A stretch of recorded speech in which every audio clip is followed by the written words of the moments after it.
Anda mungkin bertanya-tanya mengapa anak Anda tiba-tiba membantah Anda atau menolak apa yang Anda minta untuk dia kerjakan. Jika dibiarkan terus-menerus, ini akan menjadi kebiasaan yang sangat tidak baik bagi anak Anda. Apa yang dapat kita lakukan untuk menanggulangi hal tersebut? Kita akan bahas dalam episode Love Your Child kali ini.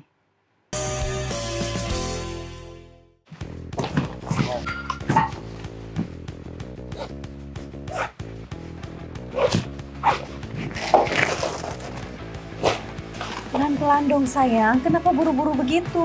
Bagas telat nih Ma ke sekolah. Nih, Mama bantuin ambilin sepatunya. Makanya kalau Mama udah bangunin, jangan tidur lagi dong. Iya Ma, maaf.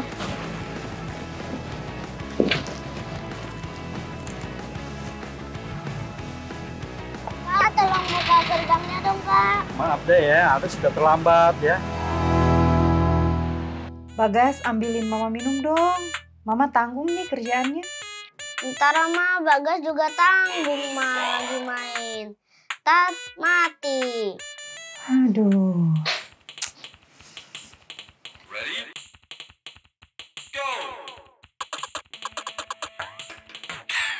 Bagas, ayo dong belajar. Kerjain PR-nya. Masa main game mulu dari tadi? Gak ada PR kok Ma, lagian di sekolah udah belajar. Aduh.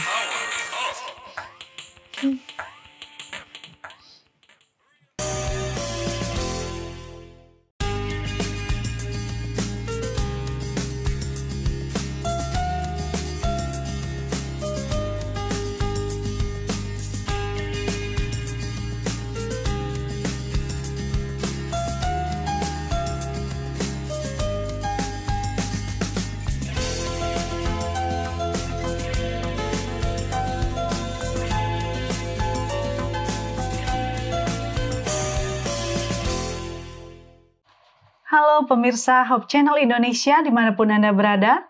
Berjumpa lagi bersama saya Devi dalam program Love Your Child. Satu program yang mengajak kita untuk mendidik dan mengasihi anak-anak kita untuk menjadi generasi yang lebih baik. Dan saat ini kita akan membahas topik tentang kebiasaan membantah kepada orang tua. Sebelumnya saya mau bagikan satu quote. Seorang anak yang dibiarkan tidak menghormati orang tuanya tidak akan memiliki rasa hormat yang sejati kepada siapapun, oleh Billy Graham. Dan saat ini kita akan bahas bersama dengan narasumber kita, Ibu Helena Valentina, yang merupakan seorang psikolog dan juga praktisi pendidikan. Halo Ibu Helena, halo, apa kabar Ibu? Ketemu lagi kita. Wah, luar biasa ya. Cantik sekali Bu hari ini. Oh iya, waduh saya melambung tinggi dan tidak kembali lagi nih. Nah, ini saya sedang mengalami satu periode di mana ada klien yang saya harus hadapi. Aduh, membantah orang tuanya luar biasa.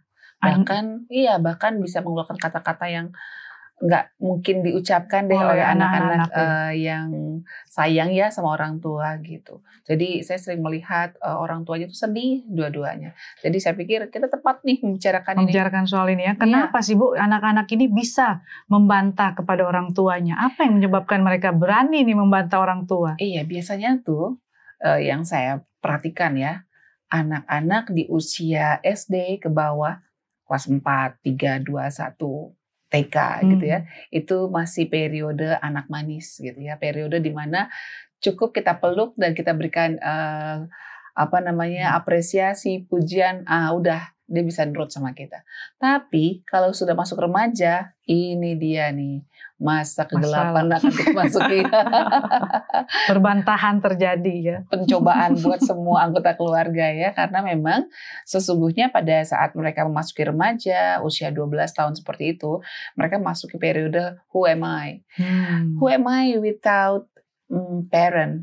Saya akan jadi seperti apa ya kalau nggak ada papa dan mama? Jadi dia sedang mencoba untuk menguasai haknya gitu. Jadi dia berusaha untuk mengurangi peran orang tua untuk mengatur dia. saya mau ngatur diri saya sendiri gitu. Saya juga bisa kok seperti orang tua. Kan orang tua juga kan nggak ada yang perintah-perintah. Aku juga mau seperti itu. Nah, bisa masuk ke pertanyaan-pertanyaan atau keinginan-keinginan seperti itu pada anak-anak remaja. Apalagi mereka kan sedang masuk masa remaja yang membuat orang-orang yang seumuran sama dia, peer groupnya, teman sebaya itu adalah makhluk yang sangat didewakan gitu. Apa kata teman deh gitu. Apa kata teman, semua diikuti. Makanya sebenarnya tuh kalau periode anak manis di usia SD ke bawah, itu mama papa tuh sebenarnya harusnya dekat sekali sama anak-anak. Jadi jangan sampai waktu usia TK, SD ditinggalin, begitu remaja baru datang, wah terbalik, ya kan, terbalik.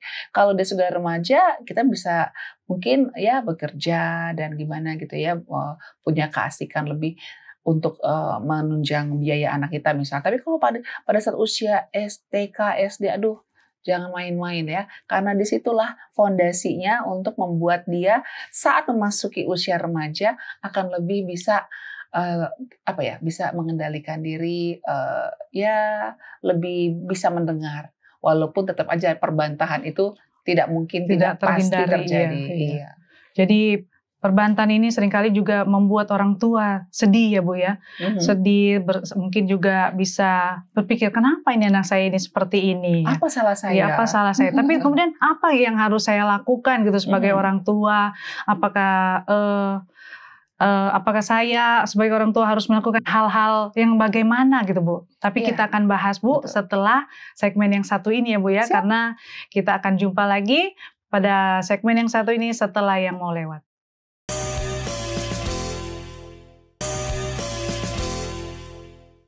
Terima kasih masih tetap bersama dengan kami dalam program Love Your Child. Saat ini kita masih membahas tentang kebiasaan anak membantah pada orang tua. Bu, seperti tadi yang sudah Ibu bahas ya Bu ya, bahwa kebiasaan membantah pada orang tua, pada anak remaja ini adalah hal yang wajar. Apakah benar demikian? Dan apakah boleh dibiarkan Bu ya?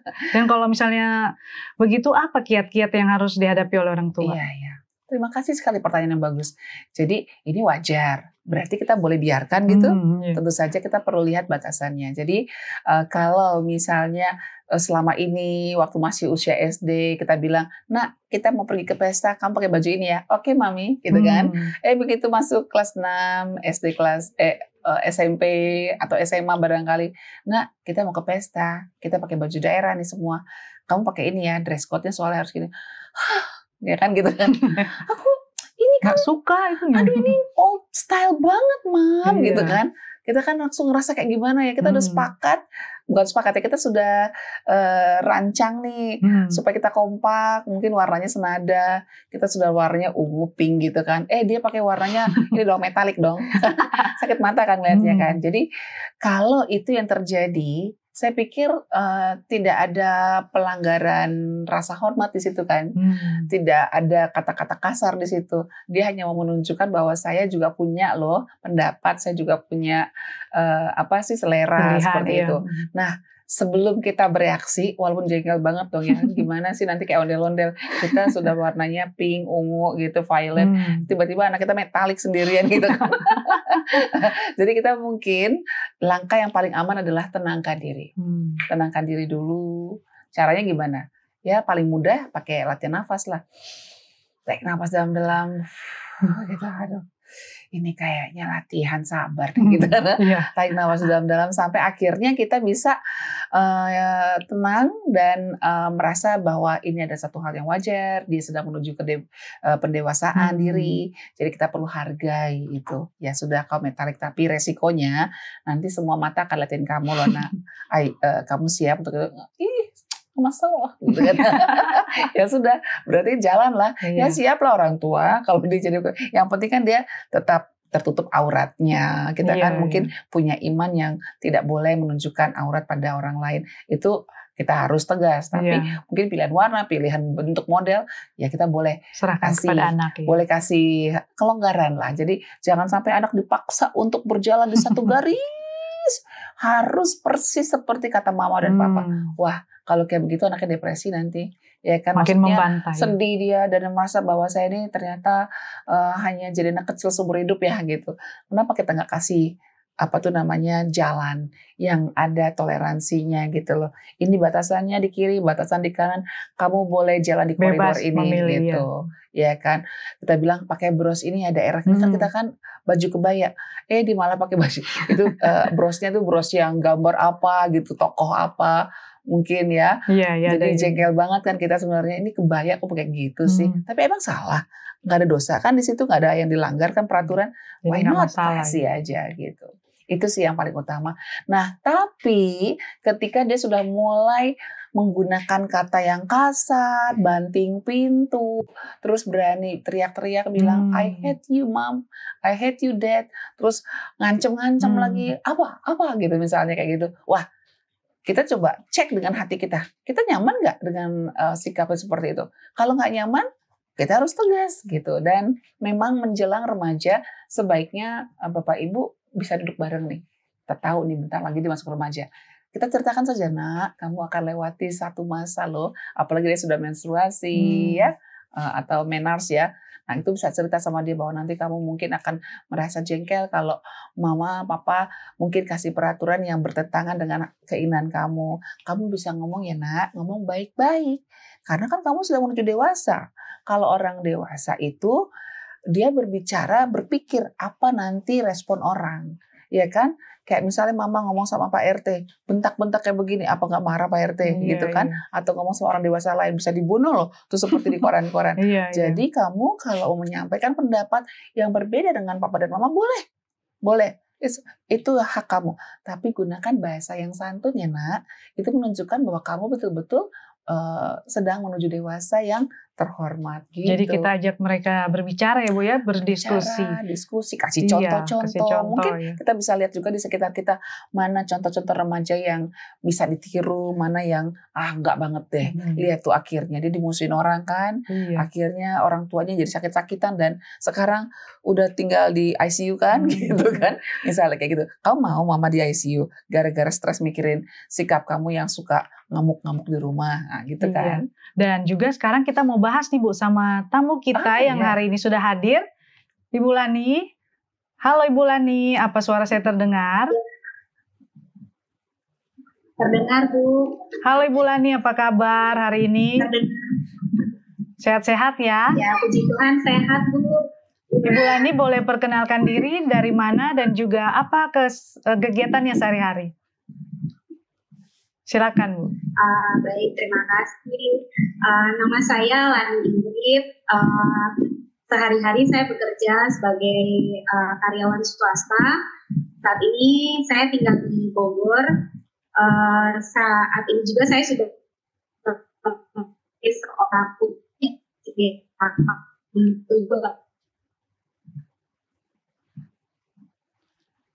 Itu saja mungkin pertanyaannya. Ya, Ibu Lani. Saat ini kita sedang membahas tentang kebiasaan anak membantah kepada orang tua. Jadi itu adalah suatu hal yang tidak bisa terhindarkan ya oleh setiap orang tua yang ada di dunia ini. Kira-kira Ibu Lani ada yang bisa di-sharing soal kebiasaan ini yang terjadi mungkin yang Ibu alami? Mungkin ada pengalaman ya. Mungkin ada pengalaman. Silakan Bu Lani. Terima kasih. Sepengalaman saya ibu baru ya, anaknya juga baru berusia 4 tahun. Sejauh ini memang biasanya muncul tidak menurutnya itu kalau dia sedang asik. Contoh, misalnya dia sedang asik bermain, terus tiba-tiba saya bilang, ayo mandi dulu. Padahal dia lagi asik main tuh sama teman-temannya itu 5 menit lagi, atau kalau enggak langsung bentuknya tuh kayak menangis, kayak dia tuh protes gitu, kenapa sih kalau lagi asik justru disuruh mandi gitu. Kalau tidak, dia biasanya kalau nggak cocok tuh sama misalnya jenis pakaian yang saya suruh. Jadi kalau misalnya kita pergi-pergi kan biasa ibu-ibu tuh suka cari tema atau misalnya sesuaikan dengan dress code seperti itu ya. Tapi terkadang pilihan saya juga kadang nggak cocok ya, anaknya nggak suka gitu. Dia lagi pengen, misalnya dia lagi pengen temanya tuh yang princess atau apa gitu. Nah biasanya kayak gitu. Tapi kalau yang sampai marah, itu saya belum pernah alami sih, semoga saja enggak gitu ya. Tapi kalau biasanya timbul itu karena dia sedang menyukai sesuatu atau dia sedang asik melakukan sesuatu, kemudian kita potong aktivitasnya untuk melakukan aktivitas yang kita mau. Oh iya. Saya sih seperti itu. Iya, berarti ini anak ibu masih balita ya Bu ya? Masih balita 4 tahun ya? Beda memang kalau balita, pembangkangnya beda ini. Oke, Bu Lani, boleh nggak saya kasih masukan Bu Lani?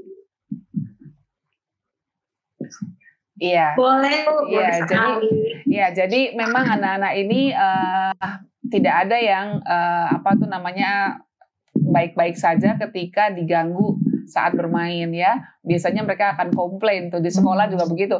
Lagi enak-enaknya lari-lari, tiba-tiba teng udah harus masuk, wah marah dia gitu kan.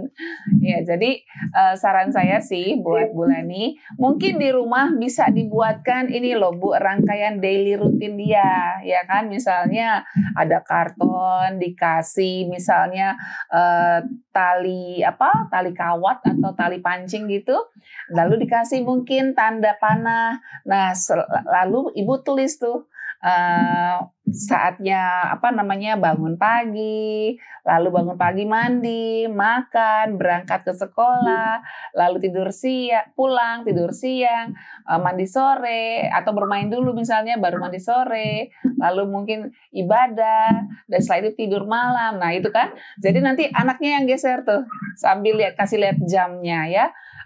Mungkin kita kasih bentuk gambar jam aja.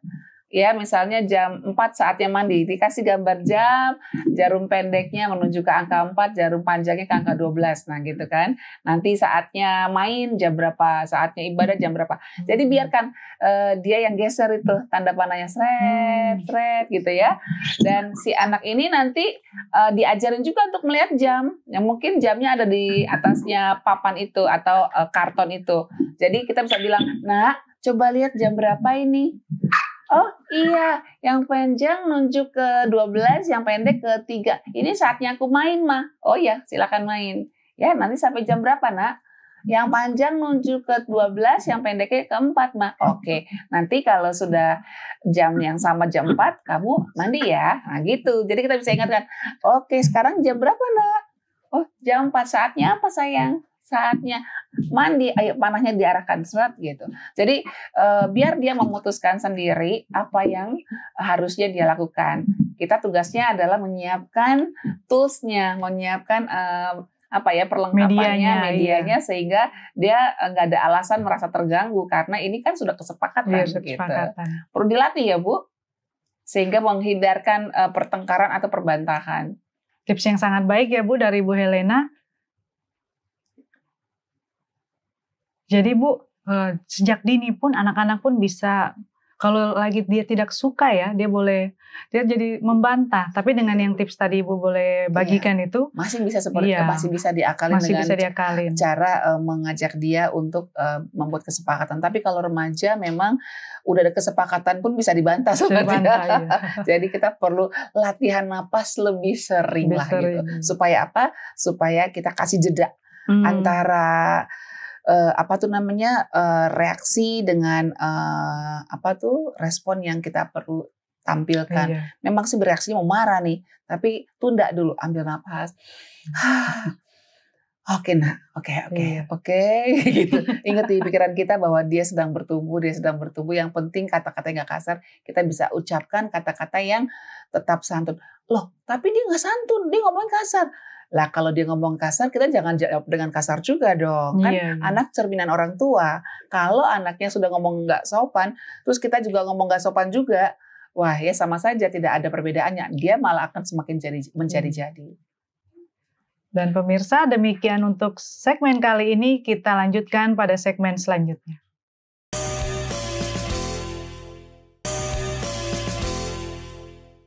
Kembali lagi bersama kami dalam program Love Your Child. Kita sudah berada pada segmen terakhir dan kali ini kita masih membahas tentang kebiasaan membantah pada anak. Jadi Bu, kita masih mau lanjutkan lagi tuh Bu. Iya. Apakah masih ada lagi tips-tips yang dapat dibagikan kepada orang tua? Karena masalahnya saat ini? panjang, karena kan perjalanan remaja ini dari umur 11-12 sampai umur 17 tahun ke atas tuh masih aja ada yang masih melewati itu ya. Kita sebagai orang tua memang yang paling utama adalah kita harus sadari bahwa ini adalah proses yang wajar dan kita perlu ingat dulu kita gimana. Pernah nggak kita juga membantah orang tua kita? Iya. Nah, coba ingat-ingat harapan kita terhadap orang tua waktu saat kita membantah seperti apa ya? Kita pengennya orang tua langsung ngamuk, marah-marah, bentak-bentak, pukul, atau berusaha tenang dan Mengerti, mau mendengar kita dulu gitu kan. Nah, kalau kita sudah bisa ingat itu pada saat kita remaja dulu seperti apa, nah tentu saja kita akan lakukan sekarang buat anak kita, ya kan? Iya. Karena memang remaja ini adalah proses yang berat sih buat mereka. Kenapa? Tadinya nggak ada nggak ada jakun, sekarang ada jakun. Tadi suaranya biasa, sekarang kok suaranya jadi gini ya gitu. Belum lagi yang perempuannya dengan perubahan fisik, belum lagi tuntutan sosial ya dari teman-teman. Kayaknya sudah mulai ada tuh anak favorit. Wah, yang paling seksi siapa? Kok saya belum seperti dia? Kok dia tinggi, aku kok masih pendek? Kayak gitu kan. Tekanan sosial itu kadang-kadang berat loh buat anak-anak remaja. Tambah lagi dengan akademis ya, sudah mulai diarahkan untuk ke arah pekerjaan kan. Jadi harus belajar lebih giat dan bersaing juga dengan kompetisi yang cukup tinggi ya untuk masuk ke sekolah tertentu misalnya. Nah, jadi kita sebagai orang tua harus sadari ini sehingga kita bisa tetap tenang dan kalau tenang kita tentu saja akan tidak mengucapkan kata-kata atau suara yang membuat mereka semakin tertekan gitu. Udah tertekan dengan perubahan fisiknya, tertekan dengan tuntutan teman-teman sebaya, tambah lagi akademis, tambah lagi si mama yang nggak mau ngerti karena kita mungkin berbeda pendapat dengan anak kita. Nah, kadang-kadang anak remaja ini membantah karena mereka nggak mau melakukan rutinitas gitu, yang tidak dia sukai. Misalnya harusnya tuh dia dia harusnya tuh kalau pulang negor dulu gitu kan, itu malah biasanya nggak begitu. Dulunya, halo mama, selamat siang. Kenapa sekarang SMP begini ya? Terus kenapa nak? Iya, capek nih gitu kan misalnya. Oh kamu sehat kan? Ya udah, kalau nggak terlalu mengkhawatirkan, kadang-kadang perlu abaikan saja. Daripada kita setiap ada yang berubah langsung kita bahas. Jadi habis waktu kita dan mengurangi energi dari kita berdua gitu. Tapi jangan menyerah karena badai pasti akan berlalu ya. Ingat kita punya punya sahabat yaitu pasangan kita. Jadikan pasangan kita itu sebagai teman untuk bertukar pikiran bagaimana untuk memberikan respon yang tetap baik walaupun kita mungkin kurang puas dengan bantahan mereka terhadap ide-ide kita gitu. Tapi sekali lagi seperti yang kita sudah dari awal kita sampaikan, harus ada batasan yang jelas nih bahwa kamu boleh beda pendapat sama mama papa tapi tetap harus jaga sikap hormat karena itu perintah Tuhan. Hormatilah orang tuamu, nggak bisa ditawar-tawar soal itu ya. Jadi banting pitu tidak diizinkan di rumah ini misalnya gitu. Jadi kita bilang bahwa nanti mama akan kasih peringatan ya kalau kamu lakukan seperti itu. Dilawan dong, bener tuh. Dibilang jangan banting pintu malah dibanting. Ceder sengaja lagi, ya kan? Kita bilang, nak perjanjian kita gimana kemarin? Ada konsekuensinya dong.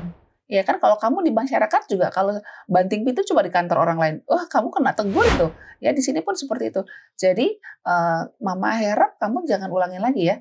Oh iya emang nggak sengaja. Diulang lagi loh. Diulang lagi ya kita bilang kalau sekali lagi kamu akan dapat konsekuensi misalnya uang jajannya dipotong gitu kan karena harus memperbaiki pintu nih dialah yang harus bayar misalnya kayak gitu kan. Jadi itu harus dijalankan. Jadi jangan sampai aduh gimana ya ganti kasihan dia nggak dapat jajan, jangan. Jadi kita harus tetap jalankan itu supaya dia bisa mengerti bahwa setiap perbuatan yang kurang baik akan ada konsekuensinya. Jadi sebagai orang tua kita tetap usaha ya Bu ya. Jangan takut ada jadi yang harus orang kita tua lakukan jangan takut jadi orang tua tidak populer, yang tidak populer gara-gara kita bersikap tegas. Harus kita jalankan karena demi kebaikan anak kita. Ya, dan kita sebagai orang tua harus tetap usaha untuk kebaikan anak kita. Dan tentunya Tuhan akan menolong untuk kita mendidik anak-anak kita menjadi generasi yang Tuhan inginkan dia menjadi, ya Bu ya. Amin. Ya, baiklah. Terima kasih Bu Helena untuk pembahasan kita saat ini. Sungguh sangat pembahasan yang menarik. Suatu masalah yang dihadapi oleh banyak orang tua saat ini, ya Bu ya. Dan terima kasih Bu. Sekali lagi kita berjumpa lagi pada segmen selanjutnya, pada episode yang lain dengan pembahasan topik menarik lainnya. Tapi sebelum saya tutup, saya mau bacakan dulu satu ayat yang terdapat dalam Keluaran 20 ayat 12. Hormatilah ayahmu dan ibumu supaya lanjut umurmu di tanah yang diberikan Tuhan Allah kepadamu. Terima kasih sudah bersama-sama dengan kami. Bersampai jumpa lagi di episode Love Your Child lainnya. Tuhan memberkati.